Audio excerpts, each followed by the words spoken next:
Buenos días. Vamos a comenzar. Saludo a la embajadora que nos acompaña en el último momento.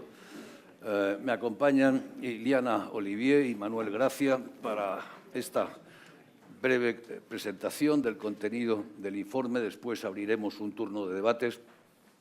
Por la naturaleza de este índice, se trata de un proyecto transversal a todo el instituto en el que han participado pues, casi todos los investigadores de la Casa, desde luego muchos.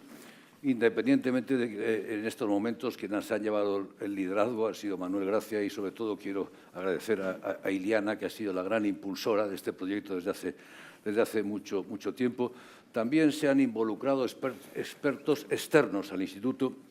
Yo quiero, concretamente, unas 200 personas aproximadamente, por lo tanto, esto se trata de una tarea muy colectiva, que han participado en la conceptualización, en la revisión metodológica, insistiré mucho sobre ello, actualización de datos, ponderación de las variables, en fin, un poco todo lo que es la parte tecnológica dura de la elaboración de este índice. Destaco que se trata pues, de un trabajo colectivo, transversal, como casi todo lo que hacemos últimamente en el instituto, ¿no? Poco a poco, en el Elcano, casi de un modo inconsciente, sin proponérnoslo de verdad, hemos ido desarrollando una metodología de trabajo colectiva que va de abajo arriba, ¿no?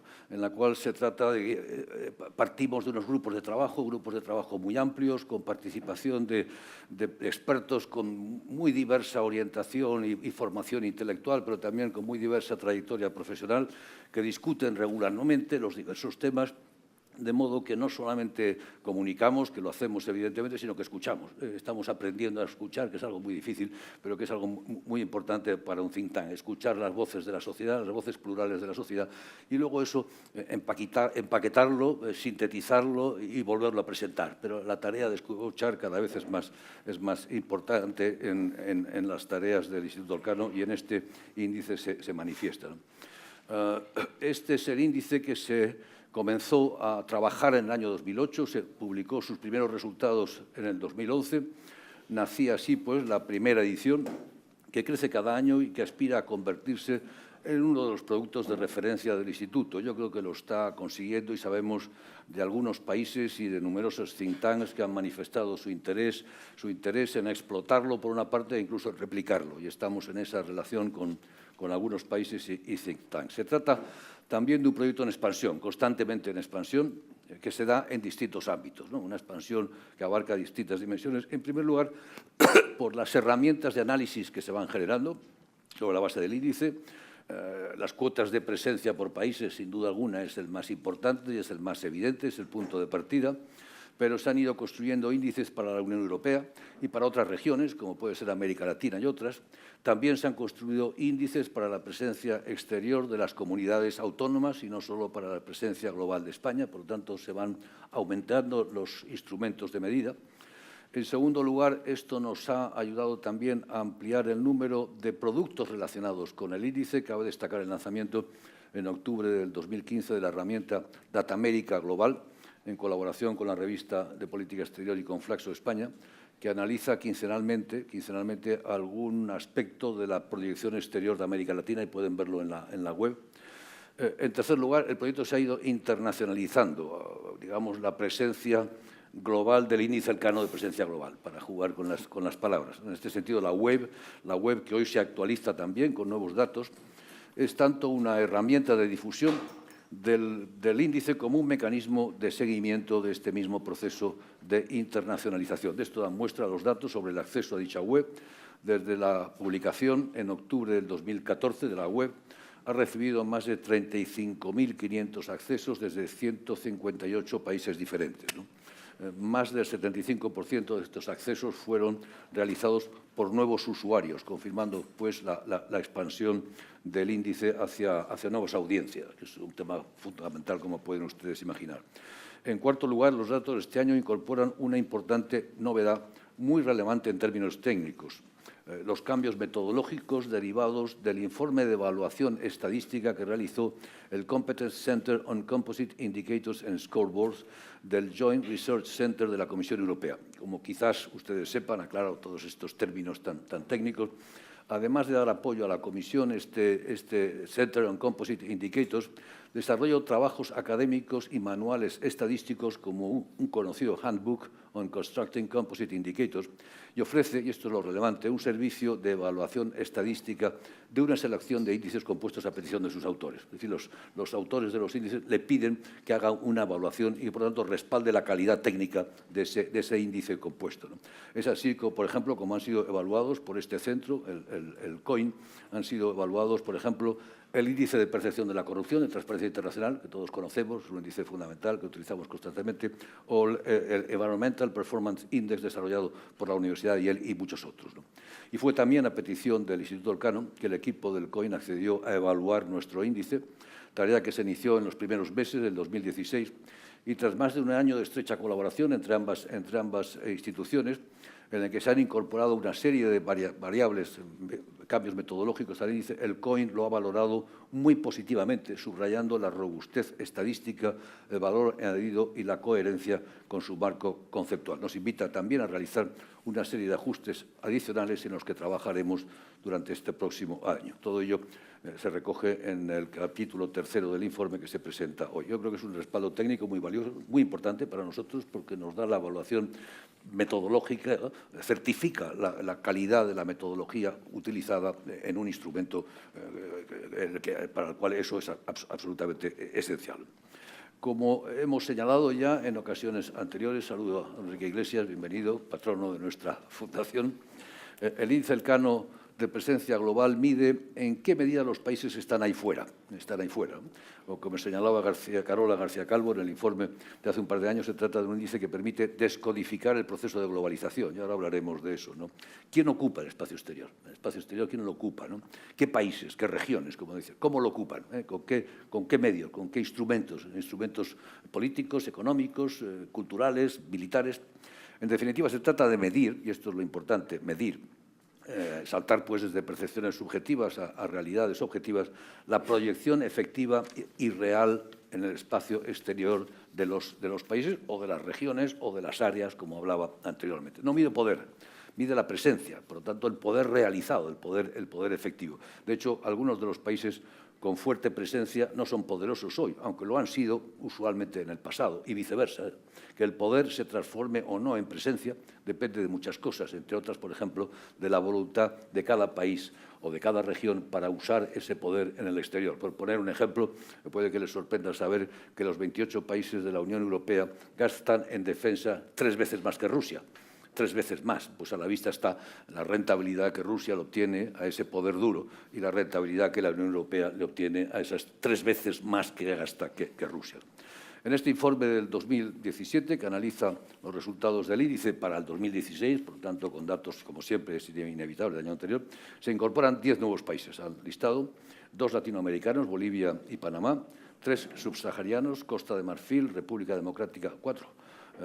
Costa de Marfil, República Democrática del Congo y Ghana, otros 4 de la región del Magreb y Oriente Medio, Jordania, Líbano, Túnez y Yemen, y uno europeo, que es Serbia. De este modo, ascienden ya a 100 el número de estados, países, para los que calculamos un índice específico. Y con ello alcanzamos un altísimo grado de representatividad. Están representados en el índice el 98% del PIB mundial y el 91% de la población mundial. Bien, esto es la presentación, así, un poco de las tripas de toda esta investigación. Vamos a hablar de los resultados. El informe de este año contiene tendencias importantes que se venían ya produciendo desde hace tiempo. Por ejemplo, China se afianza en la segunda posición que alcanzó el año pasado y se apuntan algunos fenómenos nuevos de enorme interés de los que vamos a hablar inmediatamente, como por ejemplo el inicio de un proceso de desglobalización, algo que podíamos intuir, pero que los datos miden y que certifican, proceso de desglobalización, debido sobre todo a una fuerte contracción de la dimensión económica, del espacio económico exterior, por así decir, pero que, sin embargo, va acompañado de un fortalecimiento de la dimensión militar. Las dos cosas pues, muestran un mundo, una tendencia ciertamente preocupante, ¿no? Fenómenos interesantes. Bien, para analizar estos resultados con más detalle, como decíamos, junto con Manuel Gracia e Iliana, el primero en intervenir va a ser Manuel y posteriormente Iliana, y luego, como decía, pues abriremos un turno de preguntas, intervenciones con ellos dos. Adelante, Manuel. Muchas gracias, Emilio. Muchas gracias a todos ustedes por su asistencia. La verdad es que da gusto presentar un trabajo cuando hay tanta gente interesada. Y bien, antes de presentar los resultados de la última edición, permítame un poco recordar qué es presencia global y cómo lo medimos. Como señalaba Emilio, el índice Elcano de presencia global es un índice compuesto o sintético que ordena, cuantifica y agrega la proyección exterior de los países para los que lo calculamos, ¿no? Esa proyección exterior la cuantificamos en 3 dimensiones distintas. Una dimensión económica, que tienen desde exportaciones de todo tipo de bienes, servicios o inversiones en el exterior. Una dimensión militar, tropas desplegadas en el exterior y el equipamiento militar necesario para ese despliegue. Y lo que constituye uno de los mayores valores añadidos del índice, que es toda esta dimensión blanda, que incluye pues, desde tecnología, ciencia, cooperación al desarrollo, hasta migraciones o turismo. Con ello, como señalaba Emilio en la introducción, podemos cuantificar y ordenar el proceso de globalización, conocer su volumen, perdón, su naturaleza, y dado que nosotros incluimos cálculos desde 1990, incluido para los países que añadimos cada año, nos permite conocer una tendencia histórica desde ese mundo de los 2 bloques hasta las transformaciones de las últimas décadas. Por otro lado, dado que desde el año 2010 incluimos un cálculo anual, es decir, la serie 2010-2016 tenemos datos anuales, pues nos permite también evaluar las consecuencias de la crisis, el reordenamiento de los últimos años y cómo afecta a las potencias tradicionales o los países emergentes. Por otro lado, y precisamente, dado que tenemos estas distintas dimensiones, podemos analizar cómo es la proyección exterior de los países, en qué variables se apoya y cómo evoluciona a lo largo del tiempo. Bien, en este sentido, primero, ordenando, ¿no?, este proceso de globalización, tienen aquí ustedes el ranking de 1990, encabezado por Estados Unidos, y con Rusia a continuación, entonces Unión Soviética. Señalamos también que respetamos, digamos, las formaciones de cada país en cada momento y los datos del 90 para Rusia son de la Unión Soviética, y cómo durante la década de los 90 pues, se produce primero esa caída de Rusia, segundo ese surgimiento de España que materializa ese intento de proyección exterior de décadas previas, y cómo a lo largo de los 2000 y fundamentalmente a partir de 2005 comienza el ascenso chino y posteriormente el surgimiento de otros países asiáticos.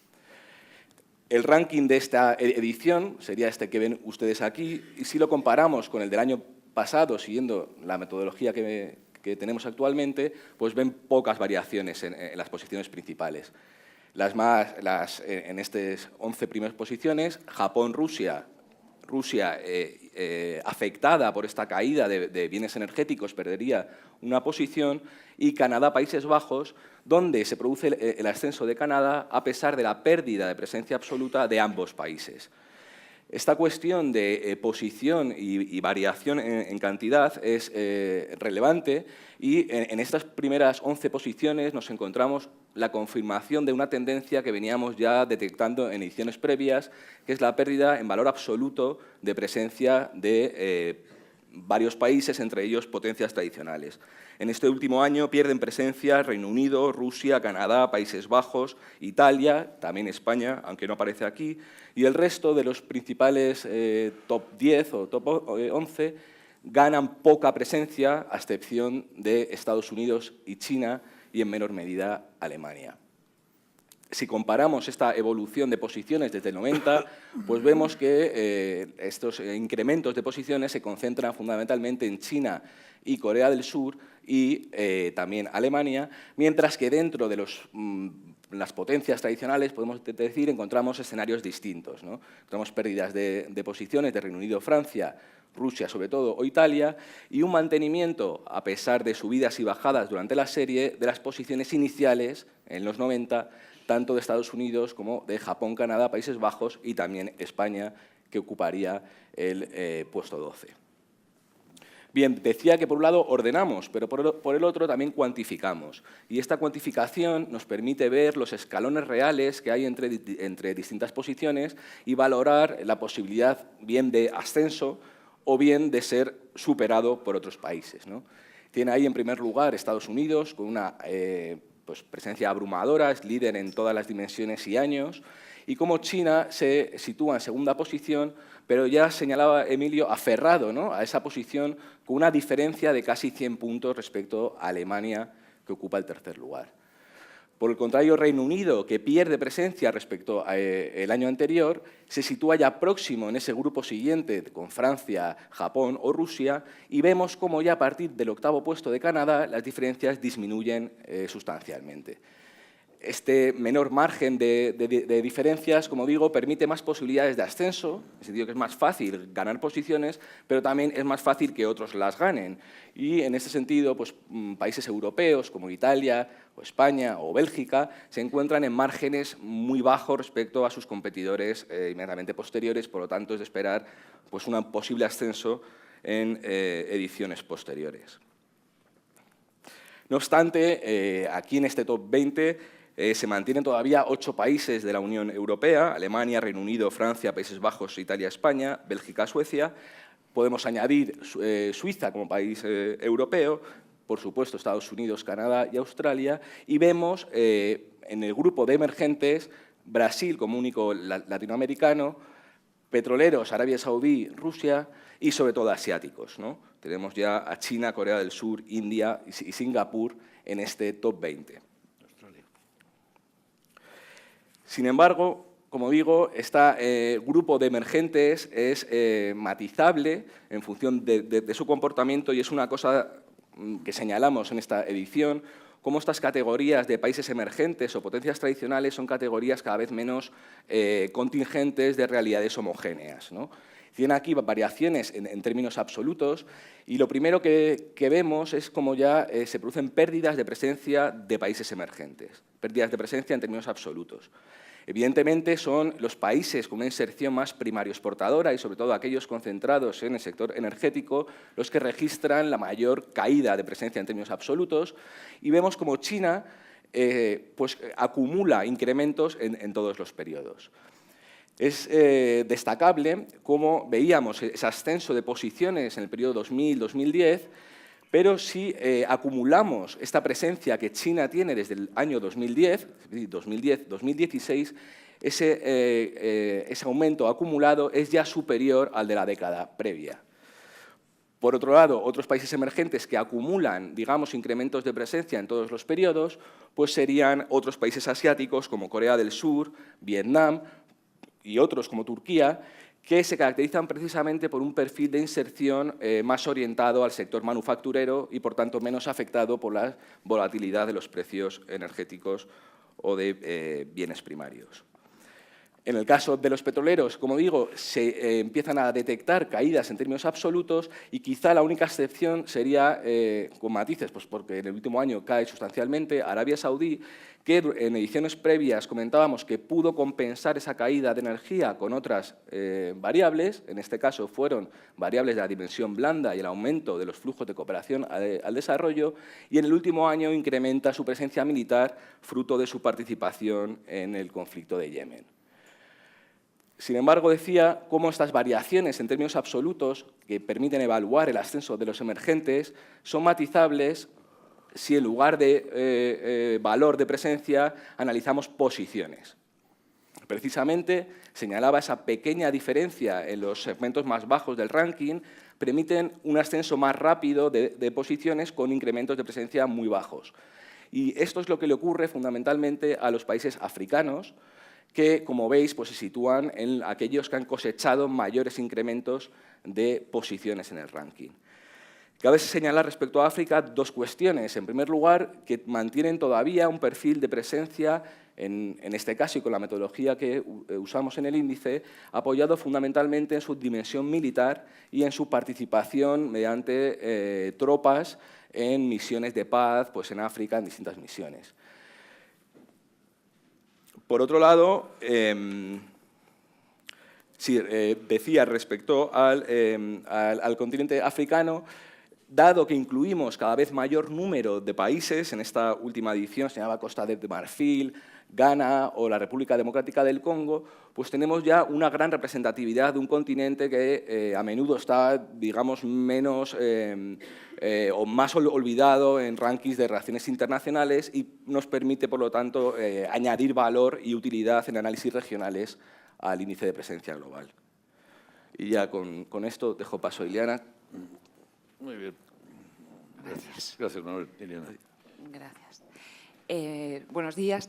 Sí, en realidad esta misma heterogeneidad que señalaba Manuel Gracia, que se produce, digamos, en el sur global, que habíamos digamos que en los informes previos era relativamente fácil diferenciar dos grandes bloques de desempeños diferenciados, ¿no? Por un lado, un sur global emergente y, por otro lado, un viejo norte ya algo decadente. Y esta realidad, que se va llenando de matices de informe en informe o con cada nueva edición de datos, realmente es la que se rompe un poco más en la edición de este año, ¿no? Igual que, siguiendo lo que había señalado Manu, que realmente el desempeño de los asiáticos empieza a ser cada vez más diferenciado del de los latinoamericanos o los subsaharianos, bueno, en realidad en gran parte debido a la especialización primario exportadora o no, pues esto también se va dando en el norte, ¿no? Y una forma de verlo es comparando la evolución y los datos de presencia global para este año de, por un lado, Estados Unidos y, por otro lado, la Unión Europea. Aunque el índice se calcula por países, nosotros hacemos esta ficción, que es la de calcular la presencia global de la Unión Europea como si fuera un solo país. Es decir, agregamos la presencia global de todos sus Estados miembros y restamos los intercambios en las tres dimensiones, económica, militar, por supuesto, blanda, que se dan en el seno de la Unión. Bueno, pues eso nos da un índice de presencia global para la Unión Europea que podemos comparar, digamos, con el de otros países. Bueno, pues si hacemos esa comparación de esos dos valores, que son los que tienen ahí en columnas para Estados Unidos y para la Unión Europea, vemos que, sobre todo en los últimos años, el comportamiento de estos dos, actores políticos empieza, digamos, a desacoplarse, ¿no?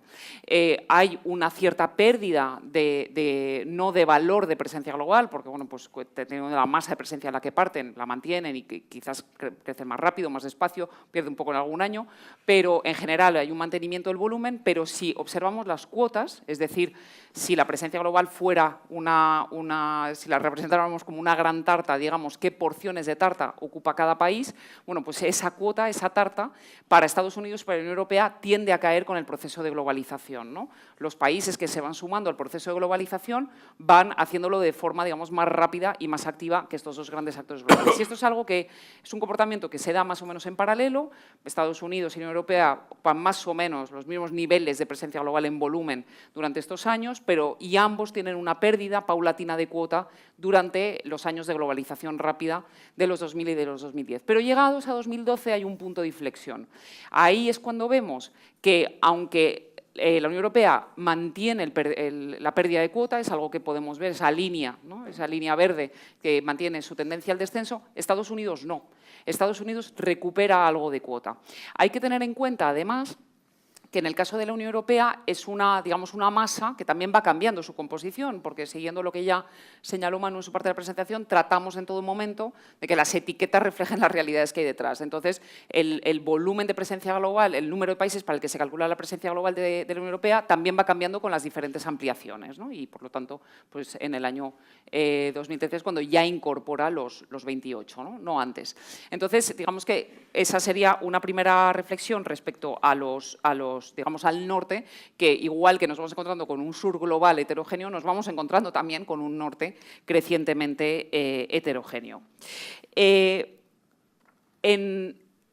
En informes anteriores también ya habíamos destacado este concepto del espacio de política exterior, ¿no? Por llamarlo de alguna manera y por no llamarlo globalización. Si nosotros agregamos la presencia global de los 100 países ya para los que estamos calculando el índice, lo que tenemos es una gran masa de proyección de los distintos países. Esa masa sería pues esa que ven ahí en ese gráfico, la suma de los tres colores, y eso nos permite ver, pues, digamos, esa masa, pues, si crece, si decrece, cómo se compone, y cuáles son, digamos, los vectores de crecimiento, si son las variables económicas o las militares o las blandas. Bueno, pues lo que observamos aquí es que desde la caída del muro de Berlín y con mucha mayor velocidad durante los 2000 y durante los 2010, esa masa se dispara, ¿no? Coincidiendo, por supuesto, con el proceso de globalización. Los escalones que ven ahí en el 95, 2000, 2005, tiene que ver con que entre 1990 y 2000 el índice se calcula solo cada 5 años, ¿no? Pero vemos, es notable ese crecimiento. Es un crecimiento, además, en gran medida impulsado por la dimensión económica, que es la que está en azul, abajo, y esto es notable, pero también en paralelo a un crecimiento también muy notable de la dimensión blanda, es decir, de variables pues como el turismo, la cultura, la ciencia, la cooperación al desarrollo, que también impulsan el proceso de globalización durante los años 2000 y durante la década de los años 10, y todo esto también con una contracción de la presencia militar, que sería esa zona pues, más amarilla que está en medio, ¿no? Que era muchísimo más importante, explicaba mucho más el proceso de globalización en el año 90 de lo que lo hacía ya en estos últimos años. Pues bien, ¿qué ocurre? Bueno, pues ya yo lo apuntaba el presidente al inicio de su intervención, pues estaríamos quizás ante el inicio de un proceso de globalización. Quizás porque, claro, es el primer año en el que observamos esto, no sabemos si esta tendencia se mantendrá en las ediciones de los próximos años. Lo que vemos aquí es que por primera vez, en 2016, la suma de todas estas presencias globales de los 100 países cae.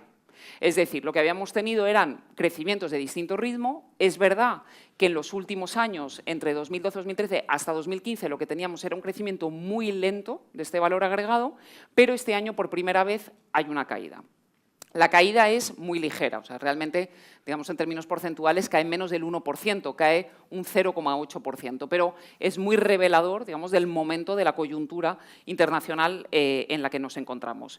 Si analizamos por dimensiones cuáles serían, digamos, estos vectores de desglobalización, por ponerles una etiqueta, lo que veríamos es que sobre todo la dimensión económica, que decrece un 2,6% en el último año, la dimensión blanda se mantendría prácticamente igual, quizás incluso crecería un poco, un 0,4%, y lo que habría es una caída de la presencia global a pesar de un fuerte incremento de la dimensión militar, que esta sí crece más de un 3% en solamente un año. Es decir, la combinación de tropas desplegadas en el exterior y de capacidades militares para desplegarlas realmente aumenta de forma notable.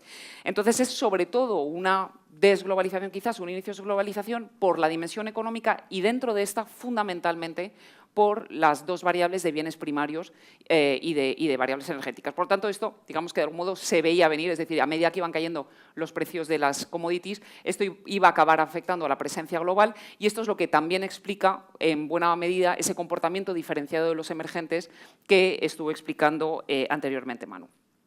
Otra dimensión que se puede analizar de este fenómeno es la de la concentración o desconcentración, ¿no? Se van sumando países al proceso de globalización, digamos, con todos los procesos de reforma y apertura de los años 80 y sobre todo 90, y cabe preguntarse, bueno, pues si todo el mundo participa en la misma medida, es decir, con cuotas más o menos homogéneas o crecientes en la misma medida en este espacio de política exterior. Bueno, pues esto es algo que nosotros podemos observar calculando, bueno, pues medidas de dispersión y de concentración, como por ejemplo el índice Herfindahl-Hirschman, que está representado ahí en esos cuadraditos grises, ¿no?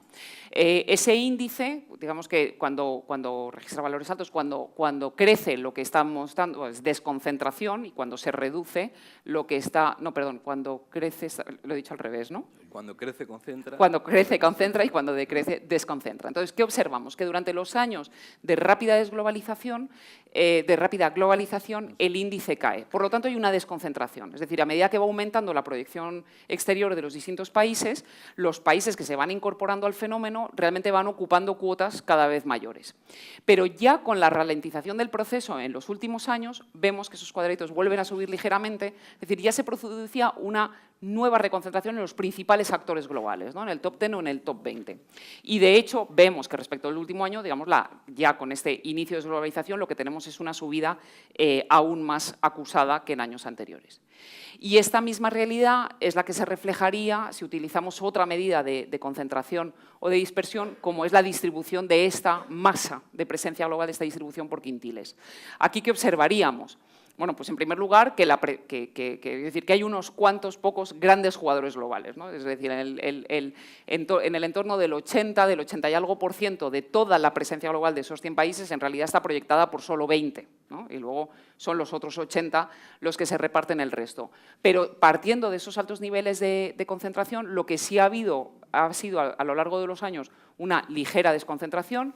Vemos como el primer quintil que proyectaba el 85% de la presencia global en el año 90, baja hasta el 78% el año pasado, y sí que coincidiendo con esta ligera caída de la presencia global agregada, hay una recuperación de un punto en su proyección.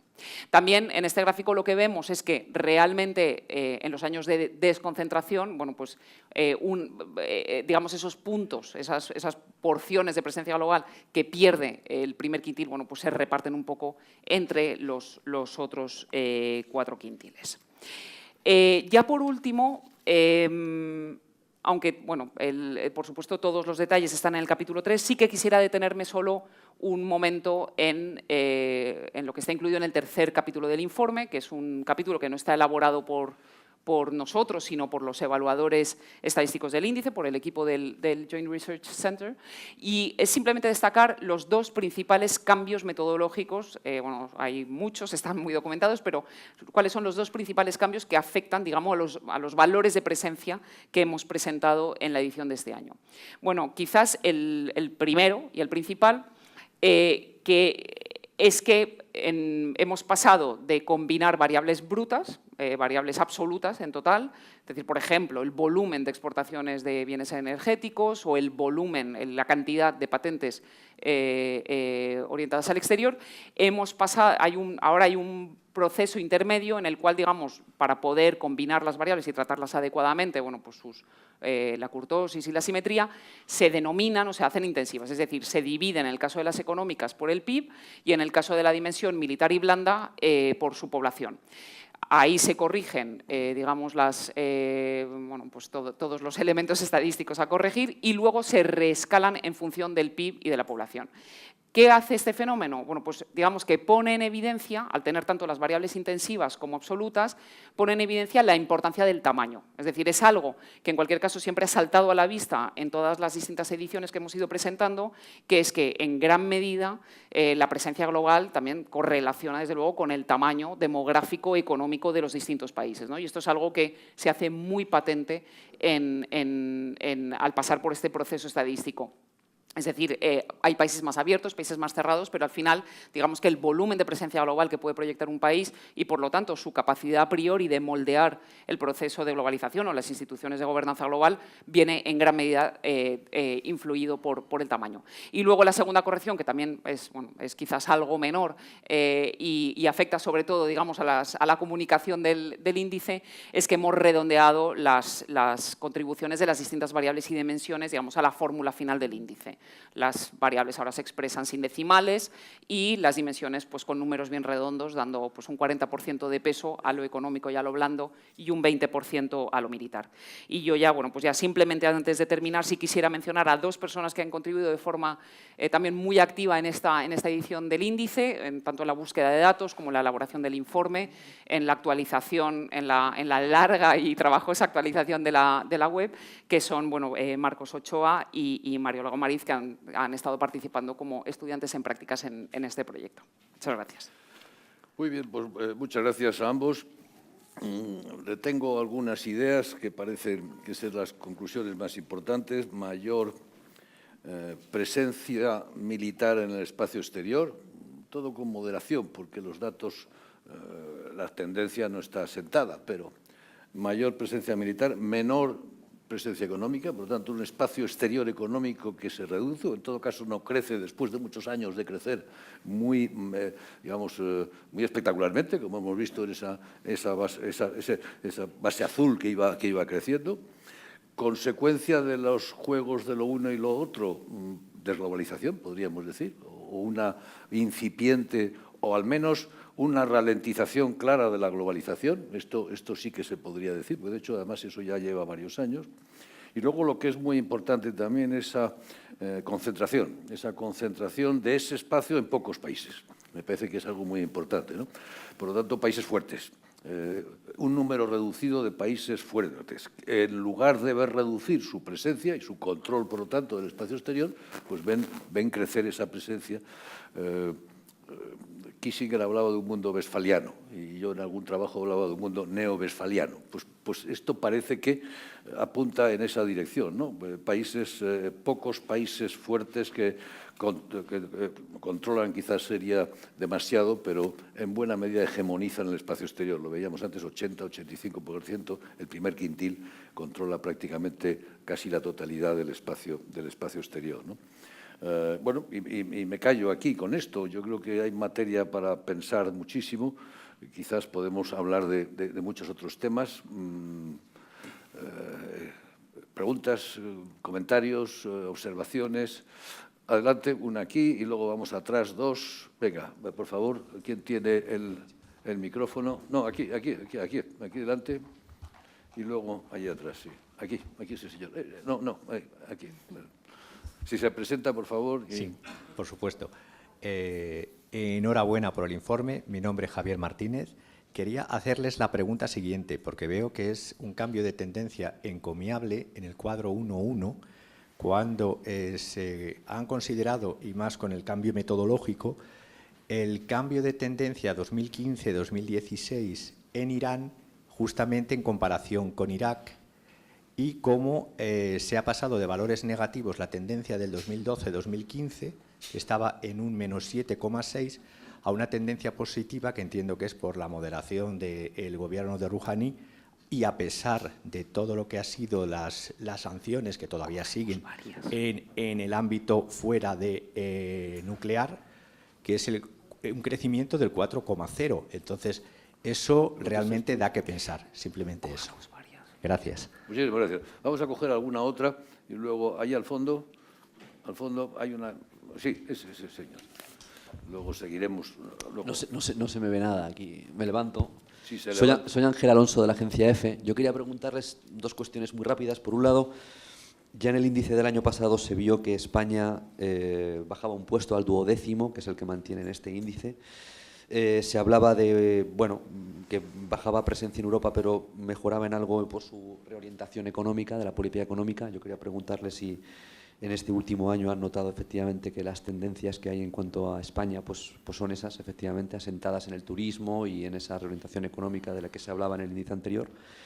Y luego quería preguntarle, si ya acabo, si el Brexit, ya que estamos en elecciones en Reino Unido, si el Brexit, por lo que ustedes saben y por lo que ustedes han ido manejando estos años, ¿creen que afectará más a la Unión Europea o al Reino Unido en cuanto a proyección? Yo no sé si eso se ha podido... Sí. Venga. Sigue preguntando. No, vamos a contestar y luego seguimos con más preguntas. Pues voy a contestar. No quiero acumular. De acuerdo. Bueno, pues quizás luego me imagino que Manu completará las respuestas, pero rápidamente respecto a la diferencia de Irán-Irak. Bueno, y esto también contesta un poco a la pregunta sobre España y sobre el Reino Unido y el Brexit. Yo ahí volvería, en ambos casos, a cuáles son las variables que definen el índice y también sus fuentes y, por lo tanto, los años para los que capturamos esa realidad. Es decir, cuando nosotros estamos calculando la presencia global de un país, lo que estamos haciendo es tomar sus valores en exportaciones de bienes primarios, de productos energéticos, de servicios, etcétera, el número de patentes realmente registradas, el número de publicaciones científicas efectivamente publicadas. Es decir, que al final lo que hace es que sea un índice de resultados, digamos, si uno quiere, más que de iniciativas de política exterior, de resultados de política exterior y también de algunos otros resultados que tienen que ver con la internacionalización, pero que a lo mejor no están directísimamente ligados con la política exterior oficial ni con la política militar en muchos casos.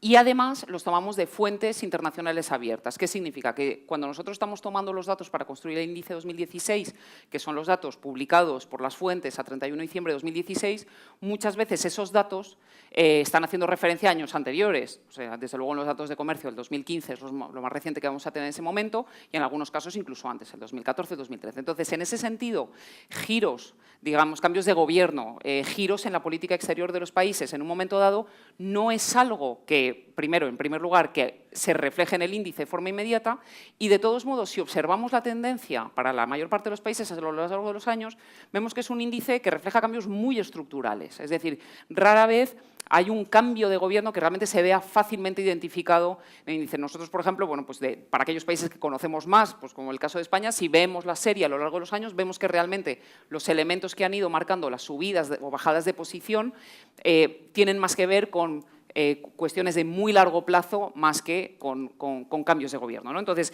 en ese sentido, ya concretándolo para el caso de Irán y Irak, bueno, pues ahí tendríamos que entrar, digamos, en el detalle de cómo contribuyen cada una de esas 16 variables específicamente a esos valores, ¿no? Pero difícilmente van a ser cuestiones de coyuntura, ¿no? Y ahí, bueno, sobre eso a lo mejor ahora Manu quiere añadir algo más.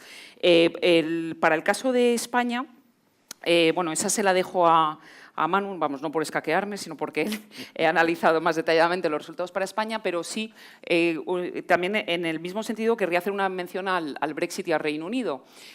Nosotros hemos tratado de hacer ese ejercicio, ¿no? de pensar, bueno, pues qué ocurriría si el Reino Unido saliese saliese, ¿no? Cuando salga de la Unión Europea, cómo impactará esto en la presencia global de la Unión Europea y del Reino Unido, pensando, ¿no? En primer lugar, bueno, pues esto afecta, ¿no? negativamente al valor de presencia global de ambos. Bueno, pues no necesariamente, porque claro, en el momento en el que el Reino Unido salga de la Unión Europea, todas las relaciones económicas blandas, militares no, pero económicas y blandas, que mantiene la Unión Europea con el Reino Unido, pasan a computar, digamos, a la presencia global de la Unión Europea, ¿no? Es decir, es algo que ya está contabilizándose en la presencia global de los Estados miembros de forma separada, pero que ahora mismo no forma parte de la presencia global de la Unión Europea. Pero si el Reino Unido saliese de la Unión Europea, pasaría a formar parte. Entonces, a lo mejor, dependiendo de qué intensidad de relaciones queden, ¿no? al final del proceso del Brexit, bueno, pues por un lado, digamos, hay una caída de presencia porque el Reino Unido sale del cómputo de la Unión Europea, pero por otro lado hay una subida de presencia en la medida en la que las relaciones de los 27 restantes con el Reino Unido pasan a engrosar esa presencia global. Y con el Reino Unido, bueno, pues lo mismo, ¿no? Pues no, es difícil, ¿no? hacer esa predicción porque, bueno, pues en ese sentido están jugando las dos tendencias en sentido contrario. Pero vamos, a lo mejor Manu quiere... Sí, una pequeña puntualización respecto al cuadro 1.1 son variaciones en términos absolutos, no porcentuales. En este sentido, 4 puntos, aun siendo significativo, porque es positivo respecto a Irak, que es negativo, es poco, podríamos decir. Y en lo que señalaba Ileana, desde luego necesitaríamos más años para poder juzgar, ¿no? si se produce cierto cambio. De todas formas, creo recordar, la verdad es que no sé lo que le ocurra a los 100 en concreto, pero creo recordar que el tema de Irán tenía algo que ver, quizás algún experto en energía nos puede confirmar, pero con temas de fin de embargos a exportaciones petroleras y demás. Pero intuyo que lo que habrá aumentado son pues, sus pilares de protección exterior, que son fundamentalmente energéticos. Respecto a España, bueno, en primer lugar señalar que lo que aquí queremos presentar hoy son tendencias generales y que para España realizaremos un documento específico con mucho más detalle en el que incluiremos temas de contribuciones a la presencia de la Unión Europea, comunidades autónomas y que será más detallado. Pero, en cualquier caso, sí que se detecta tendencias previas de pérdida de presencia global de España, a pesar de ese incremento de presencia en algunas variables, como por ejemplo las manufacturas, pues fruto, ¿no? de esa reorientación exportadora. Aun con todo, en el último año pierde presencia económica también, fruto de reducción de inversiones en el exterior.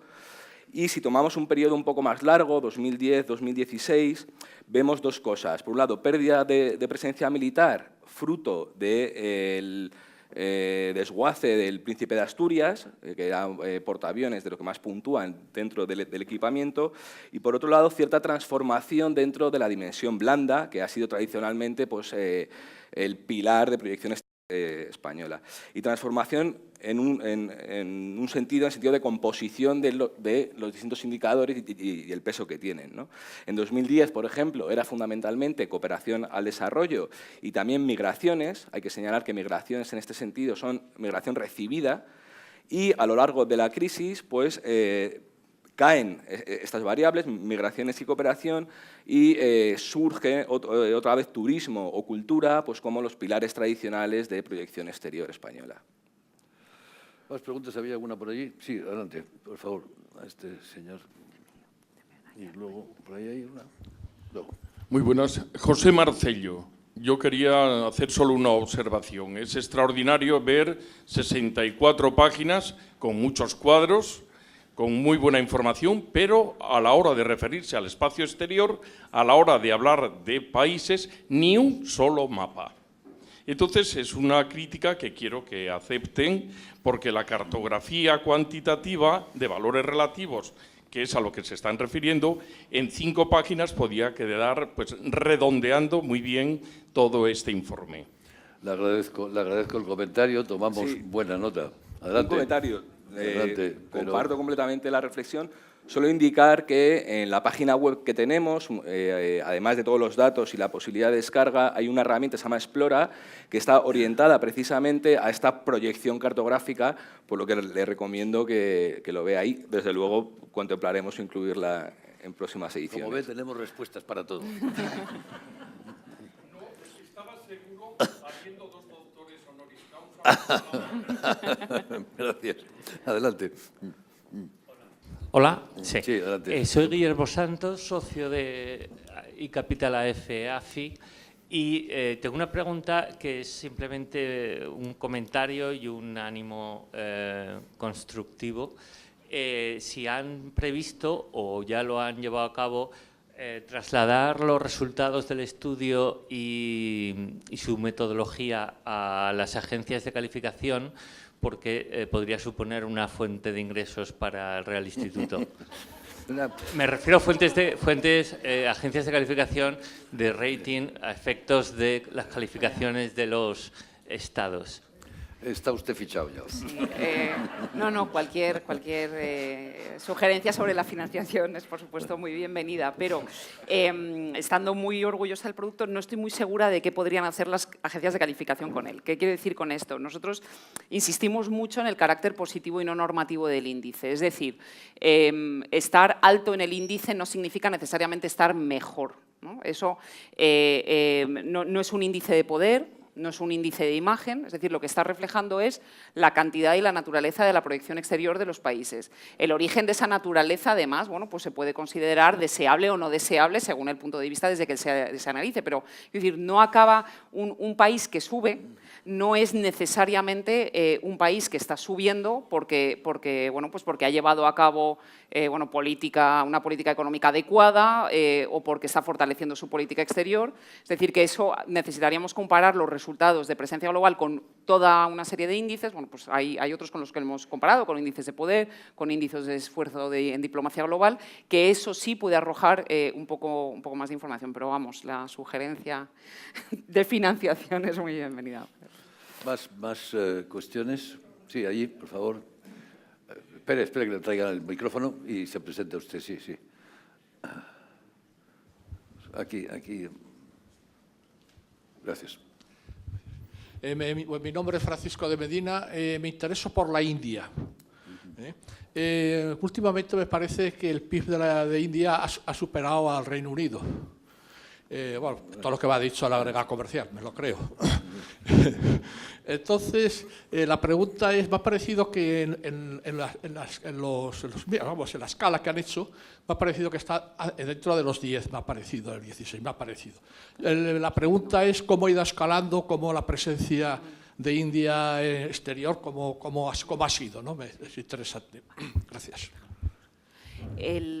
La India no está entre los 10, pero sí está entre los 20. Entonces, ahí sí que en el caso de la India es un buen reflejo, digamos, de las estrategias de desarrollo, de diferentes estrategias de desarrollo de los BRICS.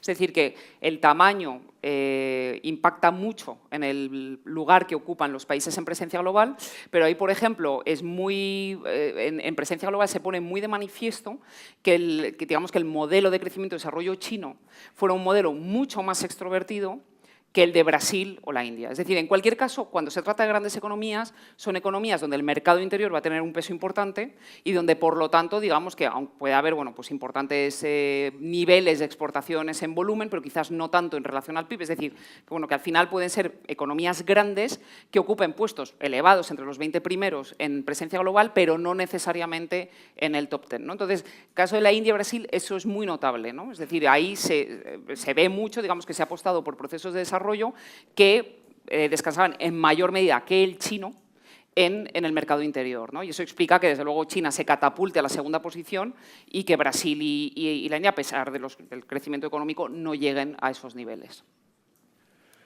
Más cuestión. Adelante, si me traen aquí, por favor, a don Enrique y luego ahí atrás. Perdón, Enrique, espera que te den un micro.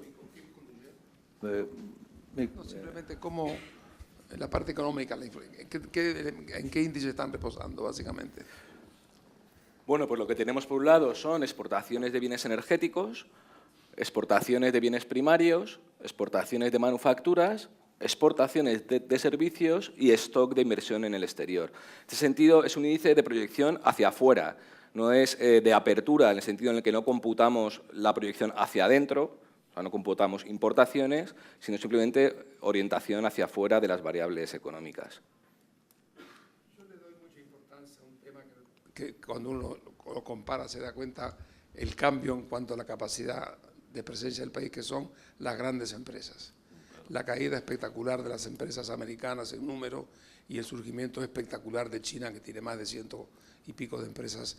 Y esto es un índice de la agresividad económica, no solamente es el poder económico, sino la forma de proyectarse al exterior. Hoy China es una de las grandes potencias con cada vez mayor número de presencias de empresas globales en el mundo. Digo, como una forma de enriquecer el...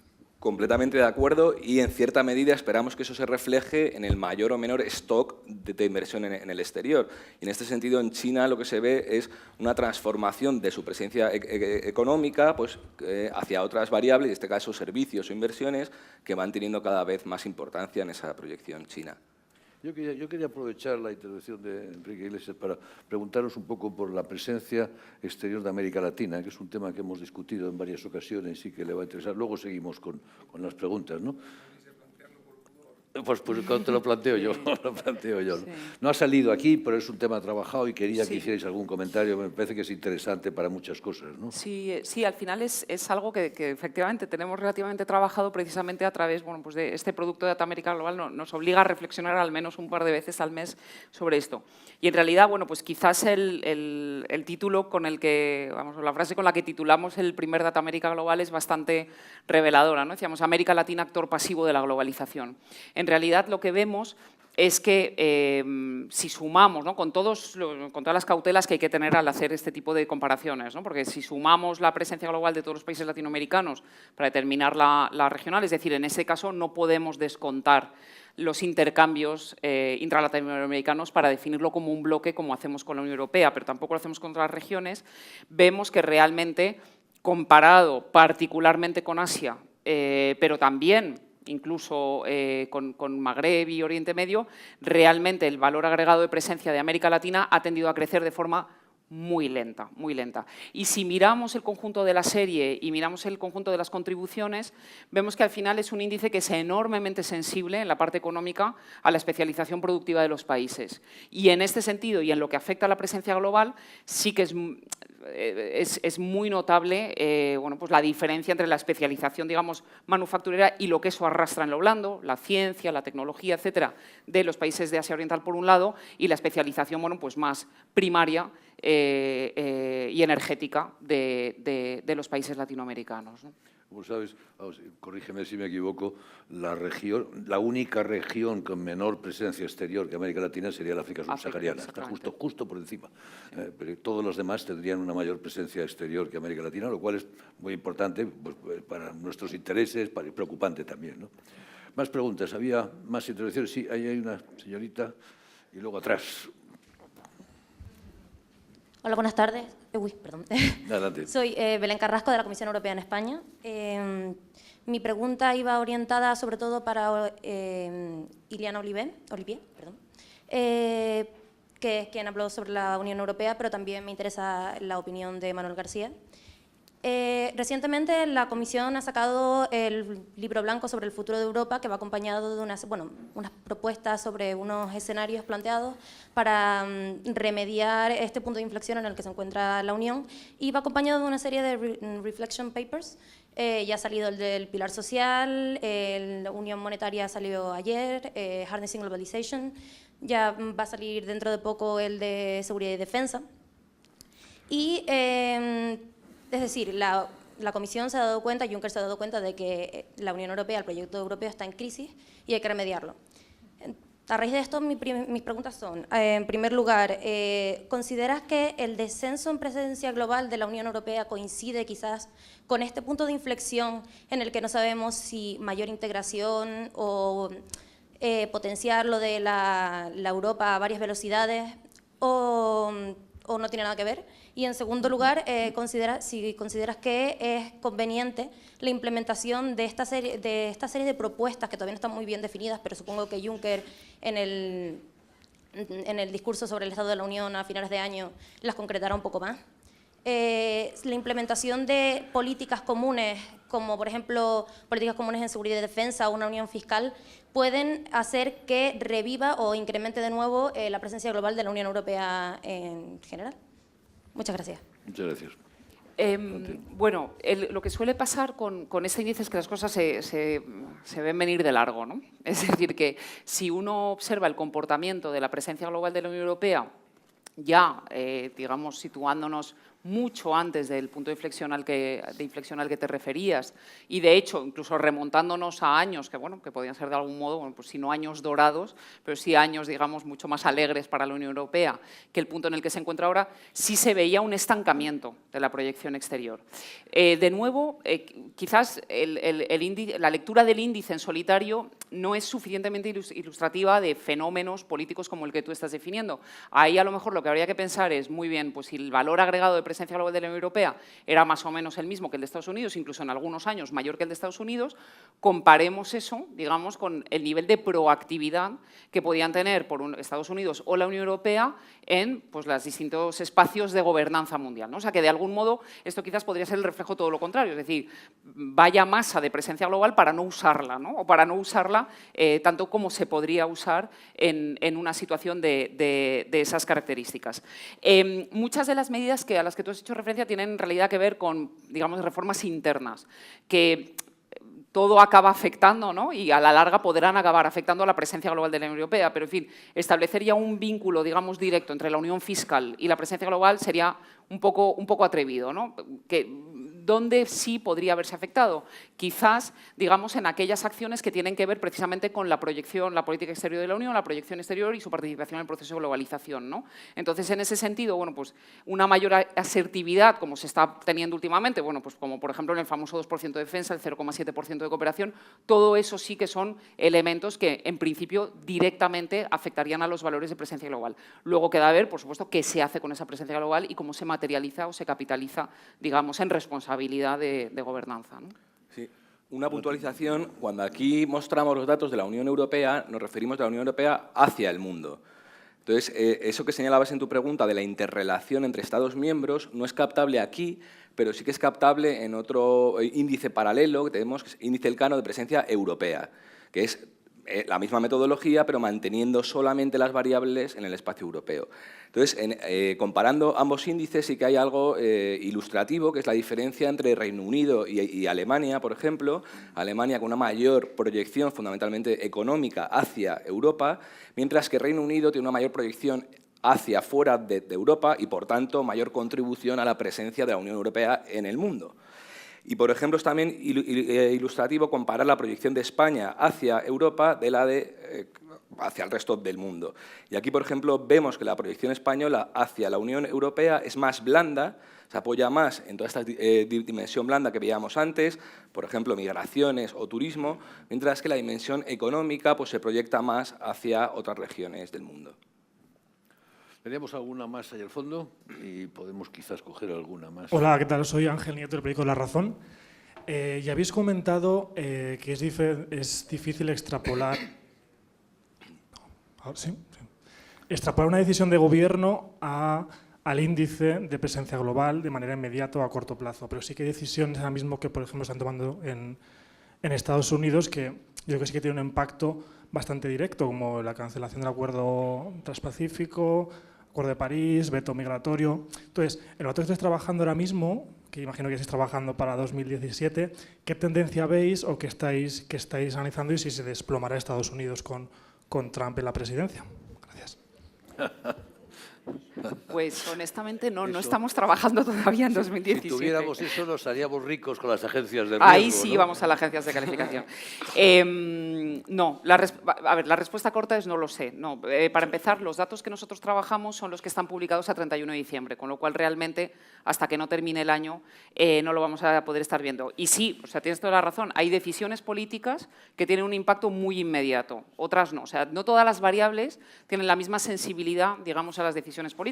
Por ejemplo, en el caso de cooperación al desarrollo estamos tomando directamente el volumen del desembolso en ayuda oficial al desarrollo de los distintos estados. Si se materializa, digamos, las declaraciones precisamente del presidente Trump en este sentido, pues podría haber un recorte de hasta el 30% de ese volumen de ayuda, lo cual tendría un impacto relativamente inmediato, si eso ya afecta a los presupuestos de 2017, podría tener un impacto, digamos, ya en el índice del siguiente año. O sea, que hay algunas decisiones, sí, cancelación de acuerdos comerciales, es decir, todo eso evidentemente podría afectar, pero no, es muy difícil que se vea. Piensa que incluso cuando presentemos el informe del año que viene, o sea, dentro de un año, estaremos trabajando sobre los datos que se hayan ido publicando a lo largo de este año, con lo cual probablemente estaremos hablando del comercio del año pasado. Así que eso tardará un poco en reflejarse.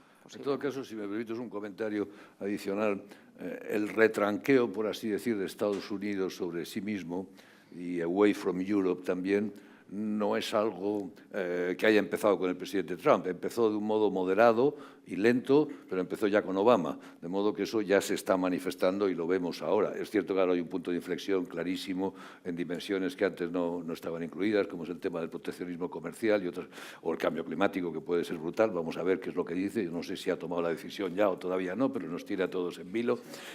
Pero quiero decir que esa tendencia venía ya prácticamente desde el primer mandato del presidente Obama.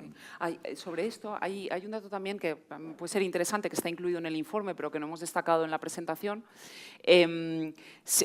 Igual que podemos observar, digamos, la evolución del proceso de globalización por dimensiones, también podemos hacerlo por cada una de las 16 variables, ¿no? Entonces, bueno, pues una cosa que sí observamos con los datos, fuimos a ver, digamos, qué espacio de la globalización ocupaban las migraciones y las manufacturas, ¿no? Que quizás son dos de los temas, esas dos variables reflejarían, digamos, dos de los temas que han sido más calientes, digamos, en las campañas de Brexit y de Trump. Y en realidad, en ambos casos, con lo que nos estamos encontrando es que es decir, han crecido, porque todo ha crecido, pero respecto del conjunto del proceso de globalización, realmente esas dos dimensiones han perdido importancia, ¿no? O sea, lo cual iría un poco a contracorriente de la narrativa que se suele, ¿no? que se ha utilizado en esas campañas, ¿no?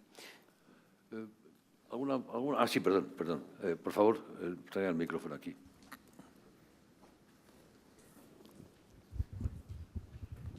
Buenos días. Muchas gracias por la excelente presentación del importante informe, que es muy interesante. Soy Federico Llaniz, vicepresidente de Eurodefense España.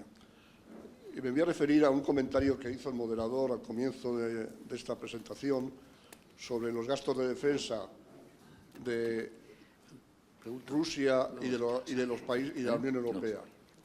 El embajador puntualizó que la Unión Europea gastaba 3 veces más que Rusia en gastos de defensa y que naturalmente los resultados son no tan importantes como los que obtiene Rusia con esos gastos. Y eso indica hasta qué punto la política común de seguridad y defensa no está desarrollada. Esperemos que tras la estrategia global de la Unión Europea y su aplicación en seguridad y defensa, parece ser que se va en serio hacia conseguir que esa política común progrese realmente y deje de ser el patito feo de las distintas patas de desarrollo de la Unión Europea. Está claro que con las últimas iniciativas de crear un órgano de planeamiento y conducción de operaciones y luego especialmente la posibilidad de la coordinación del sistema de revisión y coordinación del planeamiento de defensa, que sería un avance muy notable. Esperemos que se consiga que pase de las intenciones a las realidades. Si no, seguiremos efectivamente teniendo un planeamiento de defensa a nivel nacional y cada país no coordina con los de al lado y es como si fuesen, en ese aspecto, países que trabajan independientemente. Muchas gracias. No, efectivamente, yo creo que quizás el problema fundamental no es tanto gastar más como gastar mejor, seguro, y coordinar esos gastos para generar una seguridad que pueda ser proyectable y que, por lo tanto, lo que proteja sean las fronteras y no el interior del ataque westfaliano de países vecinos que ya no se va a producir nunca, ¿no? Lo que no sé que podéis hacer algún comentario sobre la presencia militar de Europa. ¿En qué medida en la presencia exterior de Europa el tema militar pesa o lo que pesa más es la presencia blanda y económica, ¿no? Que bueno, supongo que es así. Sí, con la nueva metodología, de todas formas, reluce más esta dimensión militar por los cambios de construcción, también porque en las encuestas que venimos haciendo a expertos en relaciones internacionales, pues cada vez valoran más la dimensión militar en la proyección exterior, pues frente a otros años en los que era más dimensión blanda. Pero en cualquier caso hay que tener en cuenta que nos referimos a proyección exterior también en esta variable, entonces nos referimos a tropas desplegadas fuera y equipamiento necesario para ese despliegue, fundamentalmente naval. Entonces, en la medida en la que se desplieguen esas tropas, aumentará la presencia sin que eso tenga por qué ser, como decía Ileana, algo bueno o malo en sí mismo, y en la medida en la que aumenten los presupuestos militares, pues sí que aumentarán los equipamientos militares. Pero en cualquier caso, ese juego de presupuesto y proyección pues depende de la manera en la que se materialice la proyección, en lo que concierne a presencia global. Una última pregunta. ¿No hay más? Perfecto, pues simplemente levantamos aquí la sesión. Quería algún comentario final. No hemos traído buenas noticias, lo que yo creo que para un país a veces es así. Yo creo que para un país como España, que le ha ido bien con la globalización, que es partidario del libre comercio, que no es partidario de la excepción cultural, porque el español y la cultura española tiene buena salud y se proyecta con bastante sencillez y sin necesidad de grandes esfuerzos. Todo este retranqueo del mundo, todo este proceso desglobalizador, la mayor presencia militar, todo eso, pues no son buenas noticias. Pero es lo que hay, como decía aquel, pues que así se lo hemos contado. Eso es lo que hay y así se lo hemos contado. Pues muchas gracias por acompañarnos esta mañana. Gracias y hasta la siguiente.